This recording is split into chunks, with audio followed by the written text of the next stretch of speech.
बिस्मिल्लाहिर्रहमानिर्रहीम। अस्सलाम वालेकुम दोस्तों, लास्ट लेक्चर में हमने पेज ब्रेक तक पढ़ लिया था। आज के लेक्चर में हम देखेंगे टेबल्स। वर्ड में टेबल क्रिएट करने के डिफरेंट तरीके हैं। हम आज तमाम तरीक़ों को सीखेंगे। सबसे पहले हम टेबल पे जाएंगे और यहाँ पे जाके आपको छोटा सा एरो का निशान नज़र आ रहा होगा, आपने इस पर क्लिक कर देना है और जो सबसे पहले ऑप्शन है टेबल क्रिएट करने की वो आपके सामने आ गई है। यहाँ से ऊपर मैं माउस को लेके जा रहा हूँ तो ये देखें यहाँ पे कॉलम बन रहे हैं, इसको बोलते हैं कॉलम। और अगर हम माउस को नीचे लेके आएंगे तो नीचे रो बनती जाएंगी और आपके पास ये नंबर भी आपको लिखा हुआ नज़र आ जाएगा 4/6, 4/5। इस तरह जितने भी हमें रो और कॉलम चाहिए हम यहाँ से क्रिएट कर सकते हैं। सिंपल क्लिक कर देंगे और आपके सामने इस तरह टेबल क्रिएट हो जाएगा। फिर हम इंसर्ट में जाएंगे और यहाँ पे जाने के बाद फर्स्ट जो मेथड था, तरीकाकार था, इससे हमने टेबल क्रिएट कर लिया। और उसके बाद जो नेक्स्ट हमारे पास ऑप्शन आती है वो है इंसर्ट टेबल। अब इस पर क्लिक कर देंगे तो यहाँ पे देखें एक छोटा सा बॉक्स ओपन आपके पास हो जाएगा। तो यहाँ पे वो पूछता है आपसे नंबर ऑफ़ कॉलम कि आपने नंबर ऑफ़ कॉलम कितने रखने हैं। वो डिपेंड करता है कि हमने किस तरह का काम करना है, या अगर आपके सामने कोई पेपर है उस जैसा आपने टेबल क्रिएट करना है तो पहले हम जो टेबल बना होता है किसी पेपर पे उसके जो कॉलम और रो है हम उसको गिन लेते हैं, काउंट कर लेते हैं।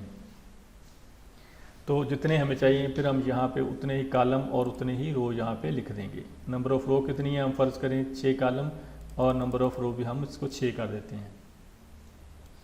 और जो सबसे फर्स्ट ऑप्शन यहाँ पे आ रही है इसको भी आपने देखना है कि फिक्स्ड कॉलम विड्थ, ये है ऑटो। यहाँ पे ऑटोमेटिक है कि जो वर्ड वालों ने जो भी कॉलम के जो एक स्टैंडर्ड साइज़ रखा हुआ है वो ऑटोमेटिकली उससे क्रिएट कर देगा। मैं इसको ओके कर देता हूँ। ये देखें एक टेबल क्रिएट हो गया। फिर हम यहाँ पे इंसर्ट में टेबल में और यहाँ पे इंसर्ट टेबल इस पर क्लिक कर दिया, फिर वही विंडो ओपन हो गई। यहाँ पे हम 6 कॉलम और 6 रो हमने यहाँ पे कर दी। तो फर्स्ट जो हमने टेबल क्रिएट किया था वो किया था ऑटो। अगर हम यहाँ पे चाहते हैं कि हमने कुछ जो कॉलम का जो साइज़ कुछ रखना है तो हम यहाँ पे जाके कॉलम का यहाँ से जाके साइज़ भी हम रख सकते हैं। मैं इसको 0.5 रखता हूँ, ओके करते हैं। तो ये देखें 0.5 आपका यहाँ पे एक इस साइज़ का टेबल क्रिएट हो गया।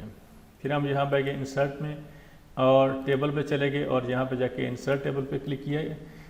इस ऑप्शन में 4-5 तरीके हैं टेबल क्रिएट करने के, तो आपको पता होना चाहिए ताकि बाद दफ़ा वो इंटरव्यू में इस तरह के क्वेश्चन भी पूछ सकते हैं। तो अभी हमने जो टेबल क्रिएट किया था वो किया था फिक्स कॉलम विड्थ के हिसाब से। अब हमारे पास है ऑटो फिट टू कंटेंट। अब हम जो टेबल क्रिएट करेंगे उसमें हम 6 कॉलम ही और 6 ही मैं रो रख देता हूँ। मगर अब हम जो क्रिएट करेंगे वो करेंगे auto fit to content. Content क्या होता है कि वर्ड में आप जो भी कुछ लिखते हैं उसको हम कंटेंट बोलते हैं, उसको डाटा बोलते हैं। तो यहाँ पे ऑटो फिट टू कंटेंट हम उसको कह रहे हैं कि 6 कॉलम और 6 रो बना दो, मगर उसको बनाना किस ऑप्शन के थ्रू है, ऑटो फिट टू कंटेंट।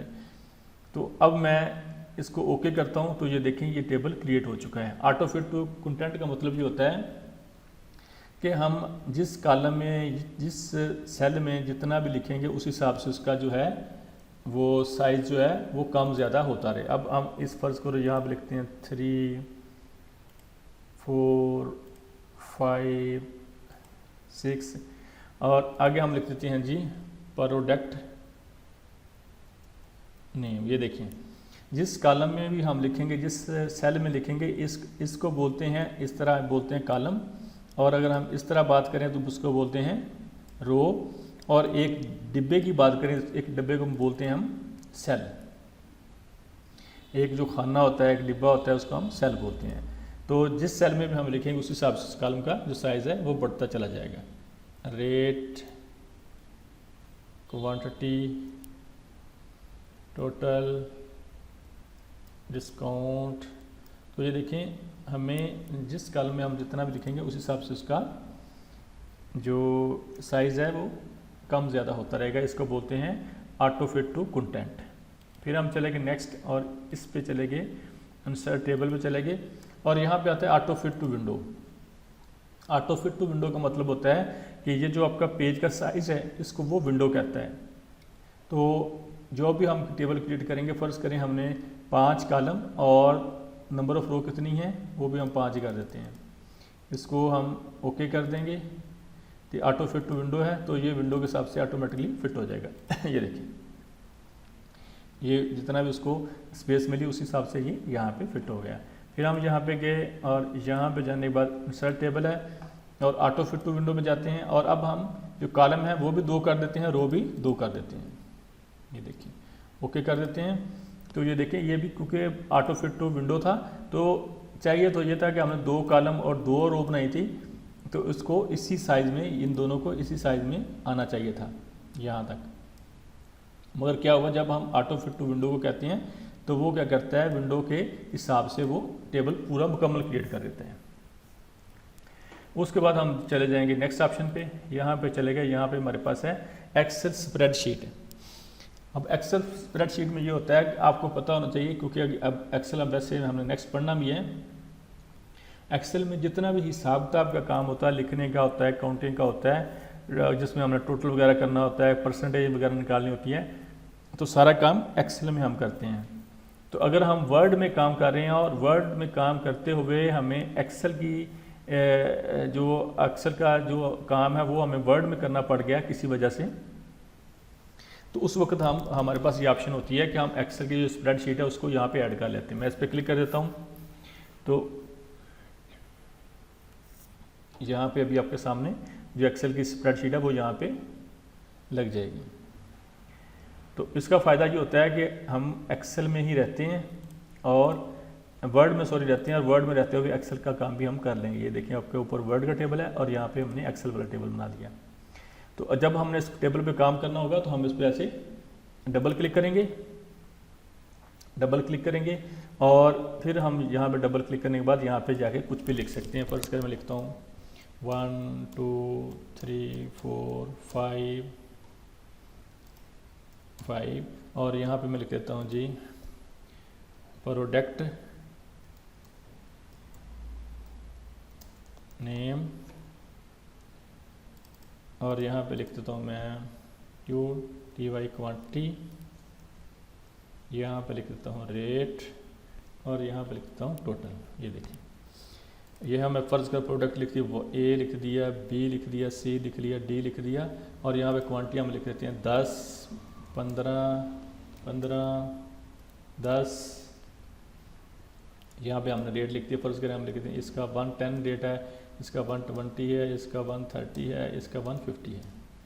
तो हम टोटल निकालते हैं। टोटल एक्सेल में हम फार्मूला इस्तेमाल करते हैं, जबकि वर्ड में फार्मूला नहीं लग सकता, तो हम क्या करेंगे, इसलिए हमने जो एक्सेल की स्प्रेडशीट है वो यहाँ पे इंसर्ट कर ली। अब हम टोटल में जाते हैं, यहाँ पे जाके मैं डबल क्लिक करूँगा और यहाँ पे इक्वल साइन प्रेस करूँगा और हमने क्या करना है, इसको क्वांटिटी को रेट के साथ मल्टीप्लाई करना है। तो मैंने इस पर फर्स्ट कॉलम पे पहले क्लिक किया, फिर मल्टीप्लाई का साइन उसका एस्टर का होता है, स्टार का होता है, उसके बाद फिर मैं इस कॉलम पे क्लिक करूँगा और एंटर का बटन प्रेस कर दूँगा। तो ये देखें यहाँ पे उसने प्लस माइनस मल्टीप्लाई खुद ही कर दिया। तो वर्ड में रहते हुए हम एक्सेल की स्प्रेडशीट का भी इस्तेमाल कर सकते हैं। तो ये हमारे पास एक्सेल की स्प्रेडशीट है। अब हमारे पास ये वाले 2 कॉलम एक्स्ट्रा हैं, तो हम यहाँ पे जाएंगे, इसके बाहर जाएंगे और यहाँ पे एक छोटा सा डॉट का निशान है, इसको जाके या माउस यहाँ पे लेके जाएंगे तो इसको हम पकड़ के ऐसे इसका साइज़ कम कर सकते हैं। जितना हमें चाहिए हम उतना ही साइज़ कर देंगे। अब हम इस टेबल से बाहर क्लिक करेंगे तो टेबल की जो शक्ल है वो इस तरह की हो जाएगी। फिर हमने अगर दोबारा इस पर काम करना होगा तो हम टेबल पर डबल क्लिक करेंगे। ये देखें जी। अच्छा, उसके बाद हमारे पास नेक्स्ट ऑप्शन क्या आ गया जी, ये है क्विक टेबल। अब क्विक टेबल में क्या होता है कि वर्ड वालों ने कुछ सैंपल के तौर पे हमें टेबल बना के दे दिए हैं। अगर हमें फ़र्ज़ करें जिस तरह ये कैलेंडर बना हुआ है, अगर हम वर्ड में किसी जगह पे कैलेंडर का हमने इस्तेमाल करना है तो हम यहाँ पे जाके ऐसे सिंपल इस पर क्लिक करेंगे और ये हमारे पास कैलेंडर ऑटोमेटिकली यहाँ पे ड्रैग हो जाएगा, लग जाएगा। तो ये क्विक टेबल है कि उन्होंने हमें कुछ सैंपल के तौर पे कुछ टेबल जनरेट करके दे दिए हैं।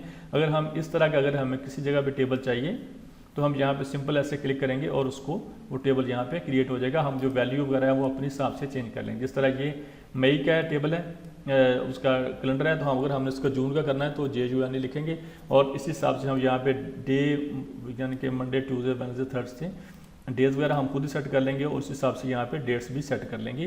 तो हमारे टाइम की काफ़ी बचत हो जाती है, क्योंकि हमें बना बनाया एक कैलेंडर मिल गया और सेम ऐसे ही नीचे एक टेबल बड़ा खूबसूरत सा बन गया है, कलरफुल टेबल हमें सैंपल मिल गया है। तो हम अब इसको अपने हिसाब से इसकी वैल्यू चेंज करके इसको हम इस्तेमाल में ला सकते हैं। दोस्तों मैं उम्मीद करता हूँ आपको आज के जो लेक्चर की जो हमने टेबल के बारे में सारा कुछ पढ़ लिया है, आपको अच्छी तरह समझ आ गई होगी। आपने कम से कम इसकी 2-3 बार प्रैक्टिस करनी है, फिर आपको इंशाल्लाह ये ज़िंदगी भर नहीं भूलेगा। Please subscribe our channel and share videos with friends and family. Thank you so much. इंशाल्लाह नेक्स्ट लेक्चर में मिलते हैं, तब तक के लिए अल्लाह हाफिज़।